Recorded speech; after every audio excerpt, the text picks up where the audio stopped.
Oh, yes. Good Hello po, evening. Pastor Richard. Good evening. Bakit ka napatawag?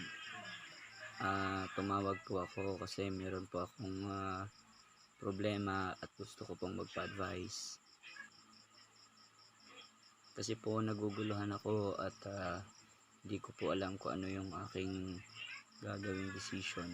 Okay.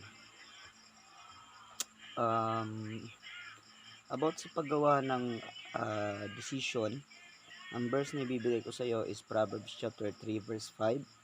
Trust in the Lord with all your heart and lean not on your own understanding. So sa paggawa ng decision, dapat hindi yung sarili mong